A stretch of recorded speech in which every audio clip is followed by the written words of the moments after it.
today? I am fine, and you? I'm good, thank you. Okay, before our start lesson today, let's say basmalah together. Bismillahirrahmanirrahim.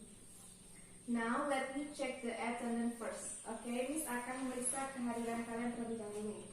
Septiana, Present, Miss. Yuni Kurnia Putri, Present, Miss. Oke, bagus. Ini Miss ada ice breaking, yaitu gunanya untuk melakukan pemanasan sebelum belajar. Please stand up, silakan berdiri. Oke, ikuti arahan dari Miss ya. Ketika Miss bilang tepuk 1, kalian jawabnya yes. Ketika Miss bilang tepuk 2, kalian jawabnya oke. Ketika Miss bilang tepuk 3, kalian jawab semangat. Ketika Miss bilang tepuk 4, kalian jawabnya konsentrasi. Bisa dipahami? Bisa, Miss. Ayo kita coba dulu ya. Oke. Miss akan memerintahkan kalian yang memperagakan ya. Tepuk 1, Yes. tepuk 2, Oke. tepuk 3, Semangat. tepuk 4. Konsentrasi. Oke, bagus. Ayo kita ulangi lagi ya. Sepertinya kalian belum bersemangat. Oke, kita ulangi. Tepuk 1, Yes. tepuk 2, Oke. tepuk 3, Semangat. tepuk 4. Konsentrasi. Oke, good. Sekarang Miss akan mengacak ya. Miss tidak akan menyebutkan secara berurutan. Oke, bisa kita mulai? Bisa, Miss. Tepuk 1. Oke. Salah. Kamu salah. Oke, kayaknya kamu kurang fokus. Ayo kita ulang lagi. Tepuk 1. Yes. Tepuk 3. Semangat. Tepuk 4. Konsentrasi. Tepuk 2. Oke. Tepuk 4. Konsentrasi. Oke, bagus. Tepuk tangan. Oke, silakan duduk. Sebelum kita mulai pelajaran hari ini, Miss akan menjelaskan dulu tentang tujuan pembelajaran hari ini, yaitu tujuannya yaitu agar kalian dapat mengidentifikasi dan memahami struktur bahasa dari konteks, serta kalian dapat memahami unsur kebahasaan yang terdapat dalam konteks. Oke, kita akan mulai belajar. Kalian ada yang tahu apa itu konteks? Tidak, Miss. Oke, nggak tahu ya? Oke, Miss akan menjelaskan dari definisi terlebih dahulu ya. Definition of the context. The context is a text which retells about events or experience in the past. Maksudnya, the context ini adalah teks yang menjelaskan atau menceritakan kembali tentang pengalaman atau kejadian yang terjadi di masa lampau. Kemudian, yang kita ceritakan itu yaitu tentang pengalaman pribadi yang terjadi di masa lampau, baik itu pengalaman yang menyenangkan maupun pengalaman yang tidak menyenangkan. Kalau pengalaman yang menyenangkan itu seperti apa? Seperti liburan, lalu bermain, mungkin mengunjungi tempat-tempat wisata ya. Setelah itu mungkin bertemu artis idola. Oke, kalau pengalaman yang tidak menyenangkan seperti apa? Seperti jatuh. Mungkin waktu kecil kan pernah jatuh dari sepeda. Seperti itu ya. Ya, jadi konteks itu merupakan apa tadi? Teks yang menceritakan Kejadian masa lampau. ya kejadian di masa lampau. Jadi kita menulis teks itu berdasarkan cerita atau pengalaman yang telah kita Lewati. di masa lampau. Oke, yang kedua, purpose of context, yaitu tujuan dari context is to inform the readers about events or experience in the past. Kalian tahu tujuannya apa? Ada yang tahu? Tidak, Miss. Tujuannya yaitu untuk memberikan informasi atau menghibur para pembaca tentang cerita atau tentang kejadian atau pengalaman yang terjadi di masa lampau. Yang ketiga yaitu type of context atau jenis dari text recount. Di sini ada 3. Yang pertama, personal recount, yaitu teks yang menceritakan tentang pengalaman pribadi kita, seperti mungkin mengunjungi tempat-tempat wisata, berkunjung ke rumah nenek, atau bertemu artis idola yang kemudian kita tuangkan menjadi sebuah cerita recount text. Yang kedua yaitu factual recount. Itu adalah teks yang isinya berupa fakta atau benar-benar terjadi. Misalnya seperti laporan penelitian dan laporan kepolisian. Maksudnya laporan kepolisian itu seperti misalnya ada seseorang yang melapor tentang misalnya rumahnya kebakaran. Maka polisi tersebut akan menuliskan fakta-fakta yang berdasarkan pelapor tersebut. Yang ketiga adalah imaginative recount, yaitu merupakan isinya tuh sifatnya itu hanyalah khayalan, seperti mimpi. Kemudian di kemudian hari atau mungkin dia sudah besar, dia menceritakan kembali tentang mimpinya tersebut. Oke, sampai di sini ada yang ingin ditanyakan?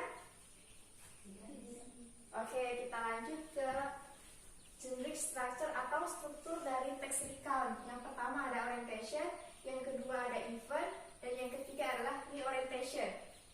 Yang pertama orientation, introducing the participant, place, and time. Jadi di orientasi ini merupakan sebuah pengenalan atau memberikan informasi tentang siapa, di mana, dan kapan kejadian tersebut.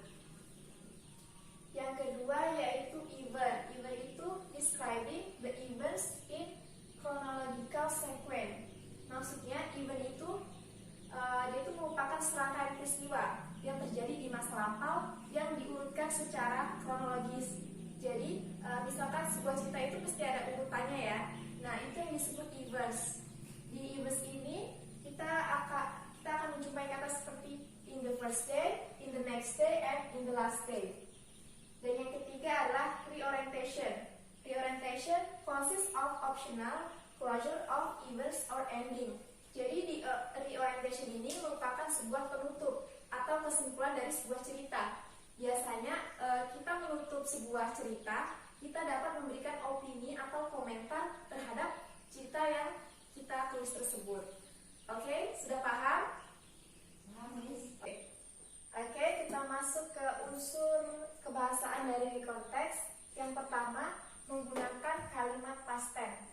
Kalian tahu kenapa kita harus menggunakan kalimat past tense? Tidak. Karena kenapa kita harus menggunakan kalimat past tense? Karena kita akan menceritakan tentang pengalaman atau yang terjadi di masa lampau. Maka dari itu kita harus menggunakan tensesnya yaitu simple past tense. Nah, seperti I went to Bali last week. Yang kedua, menggunakan action verb atau kata kerja kedua dari past tense seperti went, spent, made, dan took. When itu dari kata kerja pertama apa? Go ya, jadi go habis itu went, spend itu dari kata kerja spend. Yang ketiga itu make menjadi kata kerja made, dan took itu dari kata kerja take menjadi took. Oke, yang ketiga menggunakan adverb dan adverbial phrase. Ini adalah gunanya adalah untuk mengungkapkan kapan dan di mana terjadinya peristiwa tersebut. Seperti contoh last week, yesterday, dan 3 days ago. Yang terakhir menggunakan conjunction dan time connective. Tujuannya adalah untuk mengurutkan sebuah peristiwa ke peristiwa yang lainnya.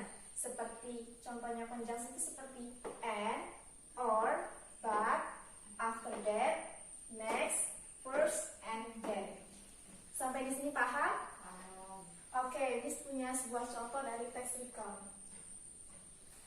Di sini adalah my holiday in Bandung. Last holiday, I went to Bandung with my friend Nisa. We spent our holiday there. We went to Bandung by bus. The bus schedule from Tangerang was at 7 AM and arrived in Bandung at 11:30 AM. Jadi di paragraf pertama ini, tadi kan kita sudah belajar struktur bahasa ya. Di sini apa coba? Kalian tahu nggak di paragraf pertama ini merupakan apa struktur bahasanya? Ya, orientation. Di sini orientation. Mengapa di paragraf pertama disebutkan orientation?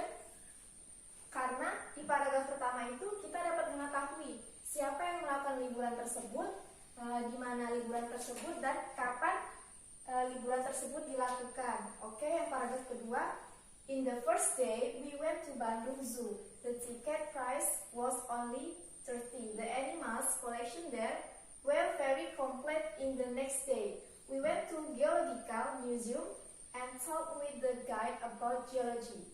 After that, I went to Bandung bus station because we had to go home to Tangerang. Jadi yang di paragraf kedua ini apa struktur bahasanya? Invest, benar. Kenapa di sini dikatakan invest? Ada yang tahu? Tidak. Karena di paragraf kedua ini ada contoh tadi kan kalau dari invest itu ada kata-kata yang untuk apa? Mengurutkan sebuah peristiwa ya, seperti in the first day and in the next day and after that. Jadi seperti itu. Yang di paragraf terakhir adalah my holiday in Bandung was only 2 days ago, but it made me happy. Ini struktur bahasanya apa? Reorientation. Ya, reorientation.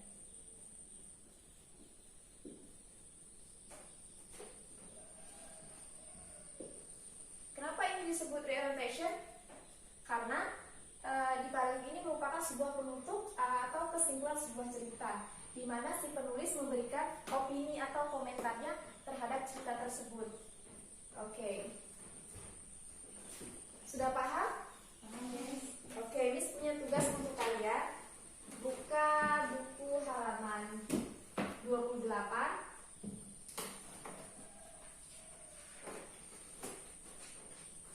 Sudah ketemu? Di situ ada sebuah teks recon ya. Bisa melihat? Ya. Miss ingin kalian mengidentifikasi apa saja struktur bahasa dan unsur kebahasaannya. Bisa? Bisa dimengerti? Bisa. Oke, silakan kerjakan.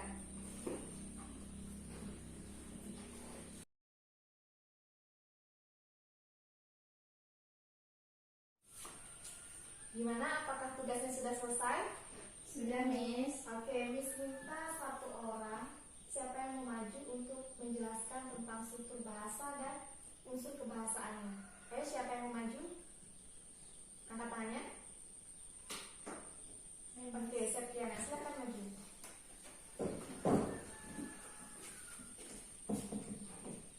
Baca terlebih dahulu ya ceritanya. Ya. Baiklah, di sini saya akan membacakan tugas saya.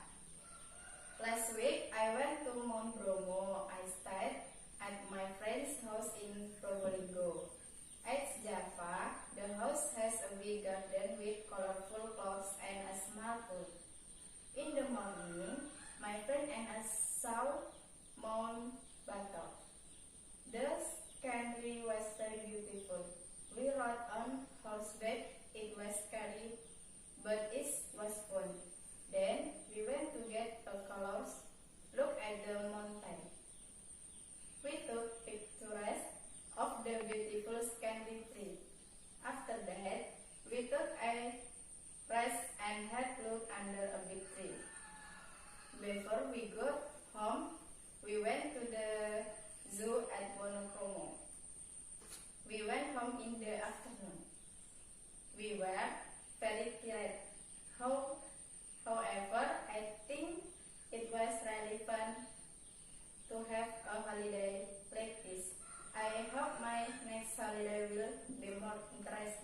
Yang ketiga ada unsur kebahasaan reorientation. Di sini terdapat pada kalimat ketiga, yaitu kalimat penutup, di mana si pencerita ini memberikan opini atau komentarnya.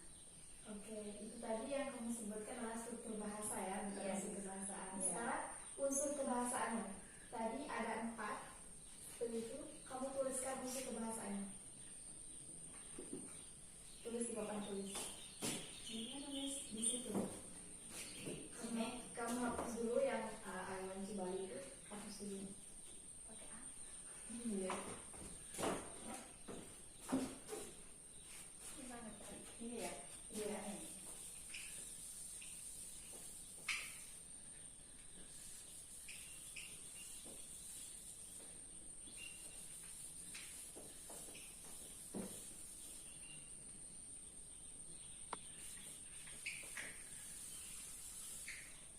Oke, stop.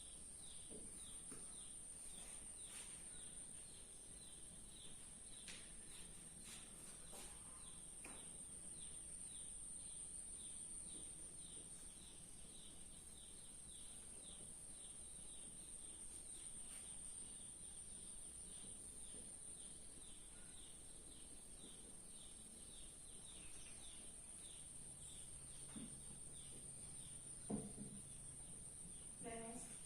Oke. Coba kamu jelaskan yang menggunakan kalimat pasal itu kalimatnya apa? Baca.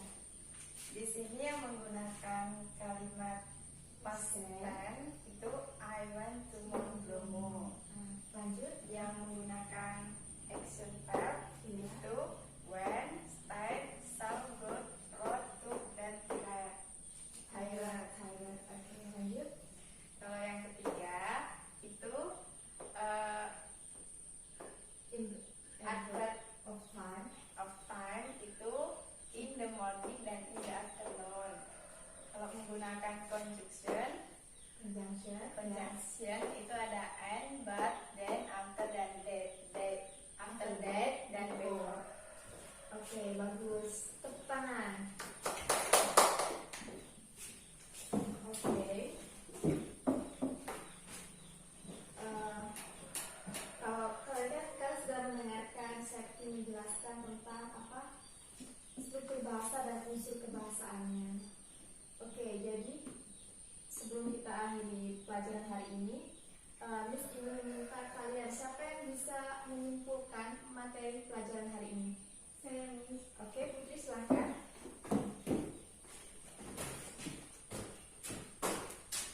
Oke, jadi kesimpulannya Dari pembahasan rekonteks, saya dapat menyimpulkan bahwa rekonteks adalah menjelaskan atau menceritakan tentang masa lampau atau kejadian yang tentang pengalaman yang tentang terjadi pengalaman di yang masa dalam lampau, masa lampau. Dan tujuannya adalah untuk memberikan memberitahu informasi informasi atau menceritakan kembali tentang kejadian masa lampau. Selanjutnya tipenya tadi ada apa saja? Tipe dari konteks ada 3. Yang pertama personal recall, yang kedua apa tadi? Lupa ya? Oke. Silakan dulu. Oke. Jadi Miss akan menyimpulkan pembelajaran hari ini. Jadi hari ini kita belajar tentang konteks. Konteks tadi itu adalah teks yang menceritakan kembali tentang kejadian atau pengalaman-pengalaman yang terjadi di masa lampau, baik pengalaman yang menyenangkan maupun sebaliknya. Yang kedua yaitu tujuan dari konteks. Tujuannya adalah memberikan informasi atau menghibur pembaca tentang kejadian atau pengalaman yang terjadi di masa lampau. Yang ketiga, jenis-jenis dari teks recall ada 3. Yang pertama, personal recall. Yang kedua ada factual recall, dan yang ketiga adalah imaginative recall. Personal recall itu merupakan teks yang menceritakan tentang pengalaman pribadi. Sedangkan factual recall yaitu isinya itu merupakan sebuah fakta atau peristiwa yang benar-benar terjadi seperti laporan penelitian dan laporan kepolisian. Yang keempat adalah struktur bahasa. Struktur bahasa dari konteks ada 4. ada tiga, maksud Miss ada tiga. Yang pertama adalah orientation, yang kedua adalah events, dan yang terakhir adalah reorientation. Orientation itu merupakan sebuah pengenalan yang dimana kita mengetahui siapa, kapan, dan di mana kejadian atau peristiwa itu terjadi di masa lampau. Yang kedua adalah events. Events itu merupakan serangkaian peristiwa yang terjadi dan diurutkan secara kronologis, ditandai dengan kalimat in the first day, in the next day, and in the last day. Yang terakhir adalah reorientation, merupakan sebuah penutup atau kesimpulan sebuah cerita, di mana untuk kita menutup sebuah cerita, kita bisa memberikan opini atau komentar tentang cerita tersebut.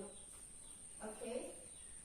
Dan yang terakhir adalah unsur kebahasaan. Unsur kebahasaannya ada 4, yaitu yang pertama menggunakan kalimat past tense, karena kita menceritakan sebuah pengalaman yang terjadi di masa lampau, maka dari itu kita menggunakan tenses simple past tense. Yang kedua menggunakan action verb seperti when, tired, stay, saw, and got. Yang ketiga menggunakan adverb dan adverbial phrase, yaitu mengungkapkan kapan dan waktunya terjadinya peristiwa tersebut.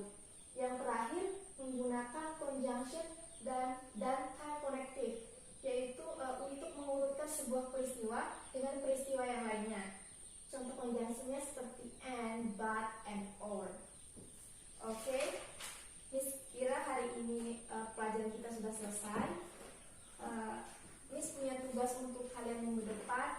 Miss ingin kalian menuliskan sebuah written text tentang pengalaman pribadi kalian, dan minggu depan akan kita bahas. Oke?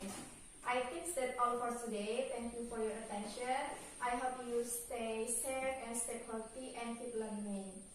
Sampai jumpa minggu depan, dan Miss akhiri. Wassalamualaikum warahmatullahi wabarakatuh.